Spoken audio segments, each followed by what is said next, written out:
Stock market एक dangerous trap है। सिर्फ 5 से 10% लोग ही प्रॉफिट कमा पाते हैं, लेकिन एक फॉर्मूला है जो आपको बचा सकता है।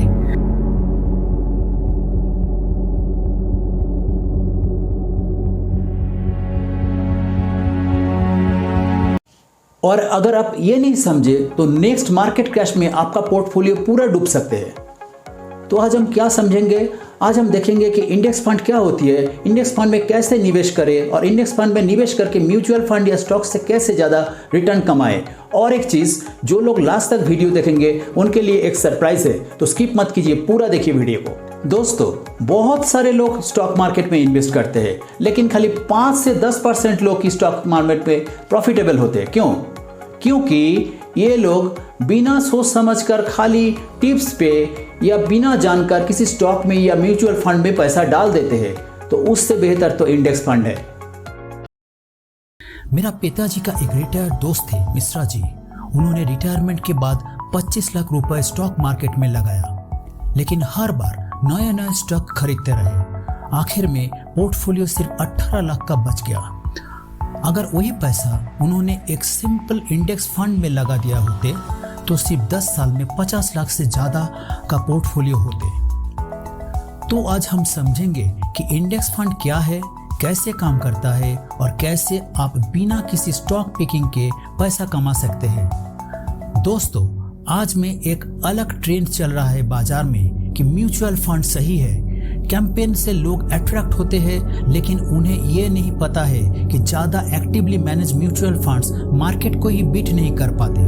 90% active mutual funds fail to beat the index, remember. और यहाँ पे इंडेक्स फंड गेम चेंजर बनता है।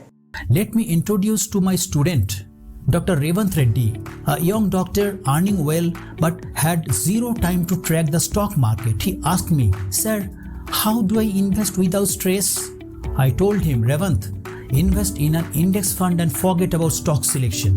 He invested 50,000 per month in an index fund tracking Nifty 50. After 5 years, today his investment grew to 42 lakh. Most actively managed mutual funds, they charge very high expense ratio, and in 90 to 99% of cases they fail to beat the index 7. So why paying so much expense ratio when you can get a better return for a long term with a very small amount of expense ratio? So index fund is much better than the mutual funds. Most of them actively managed mutual fund. How to select the best index fund? आपको सिर्फ 3 चीज़ों पे ध्यान देना है। Number 1, expense ratio, जितना कम उतना better. Number 2, tracking error, कम होना चाहिए वरना फंड मार्केट का पूरा रिटर्न नहीं देगा। और एसेट अंडर मैनेजमेंट यानी AUM, ज़्यादा AUM का मतलब है फंड ज़्यादा स्टेबल है। तो क्या आपको ये 3 चीज़ों के बारे में पता था? अगर पता नहीं था तो नो बताइए, अगर पता था तो यस बताइए मुझे कमेंट बॉक्स में। पहली बार इन्वेस्ट किया था तो मैं भी कंफ्यूज था। मेरे पास 2 ऑप्शंस थे, एक एक्टिवली मैनेज म्यूचुअल फंड जो 2% एक्सपेंस रेशियो चार्ज कर रहा था, और एक निफ्टी 50 इंडेक्स फंड जिसमें सिर्फ 0.2% कॉस्ट था। मैंने इंडेक्स फंड चूज किया और आज मेरा पोर्टफोलियो एक्टिवली मैनेज फंड से 35% ज़्यादा रिटर्न दे चुका है। अगर आप खाली इंडियन इंडेक्स फंड में इन्वेस्ट कर रहे हैं तो शायद आप दुनिया के बहुत बड़ा वेल्थ क्रिएशन का जो प्रोसीड्यूर चल रहा है उसका एक बहुत छोटा हिस्सा रह रहे हो। क्या आपको पता है कि एप्पल, माइक्रोसॉफ्ट, अमेज़न जैसे कंपनीज के प्रॉफिट निफ्टी 50 से 3 गुना ज़्यादा बड़ा है? तो सिर्फ इंडिया में ही इन्वेस्ट करना सही है या हमें ग्लोबली भी देखना चाहिए? आप क्या खाली इंडियन इंडेक्स फंड में इन्वेस्ट करना चाहते हो? तो क्या आपको पता है कि 2010 से 2020 ये जो टाइम है ना, ये टाइम में इंडियन मार्केट जितना ग्रो किया उससे बहुत ज़्यादा यूएस मार्केट ग्रो किया। कभी कभी ऐसा भी होता है कि दुनिया का हर मार्केट जो ऐसा ग्रो कर रहा है उससे इंडियन मार्केट ज़्यादा ग्रो कर रहा है। तो सही स्ट्रेटेजी क्या है?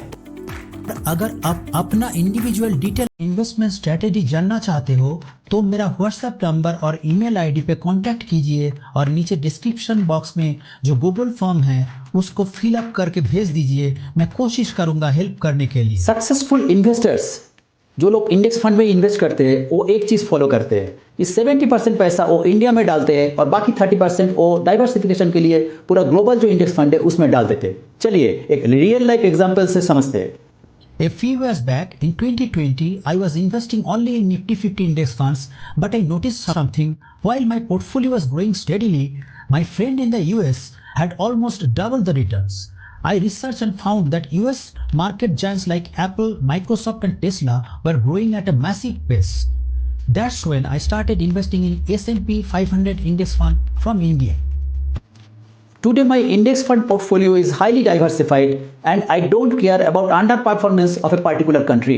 अगर आप सिर्फ इंडिया में ही इन्वेस्ट करना चाहते हो तो ये बेस्ट ऑप्शन है जो आपको स्क्रीन पे आ रहे हैं अभी। ये फंड्स इंडियन इकोनॉमी के ग्रोथ से डायरेक्टली लिंक्ड है। अगर आप दुनिया के टॉप कंपनीज का हिस्सा बनना चाहते हैं तो ये बेस्ट ऑप्शन है जो आपके स्क्रीन पे अभी आ रहा है। अगर आप इंटरनेशनल इन्वेस्ट नहीं कर रहे तो क्या छोड़ रहे हैं? सोच कर देखिए, पिछले 10 साल में टेस्ला, अमेजन, एप्पल ने 10 गुना रिटर्न दिया है। और अगर आप सिर्फ इंडियन इंडेक्स फंड्स पे फोकस कर रहे हो तो आप इतना बड़ा ग्रोथ को मिस कर रहे हो। क्या आप सहमत हो? नीचे कमेंट करके यस या नो बताइए। तो सही अप्रोच क्या है? खाली ये 3 रूल आप फॉलो कीजिए बस। S&P इंडेक्स फंड या Nasdaq 100 में थोड़ा पैसा रखना आपके पोर्टफोलियो को शॉक प्रूफ बना सकता है। 70% Indian index funds, 30% international index funds, long term investment and consistency. खाली ये 3 स्ट्रेटेजी आप फॉलो कीजिए और आपका पोर्टफोलियो को बैलेंस रखिए तो मार्केट ऊपर जाए या नीचे, लॉन्ग टर्म में आपको गेन ही गेन होगा। और अभी सरप्राइज, आप लोग जाइए नीचे डिस्क्रिप्शन बॉक्स में, वहां आपको मिलेगा दुनिया भर का जितना इंडेक्स फंड है और इंडियन इंडेक्स फंड है उसका पूरा एक डाउनलोडेबल लिंक। तो आप अभी तक समझ ही गए होंगे कि खाली इंडिया में इन्वेस्ट करना बहुत रिस्की है और इंडिया से लेकर पूरा दुनिया का ये जो एसेट एलोकेशन करके पूरा ठीक ठाक मिक्स करके इन्वेस्ट करना ये एकदम सही तरीका है। और इसके साथ और एक चीज़ भी है कि खाली इंडेक्स फंड में इन्वेस्ट करना नहीं है, खाली इक्विटी में इन्वेस्ट करना नहीं है, डेप्ट इंस्ट्रूमेंट, गोल्ड, रियल एसेट, ये जो सारे फॉर्मूलेज है इस पर पूरा एक एसेट एलोकेशन का वीडियो हमने बनाया है। अगर आपने नहीं देखा तो जाके प्लीज़ अभी देखिए, please go and fill it.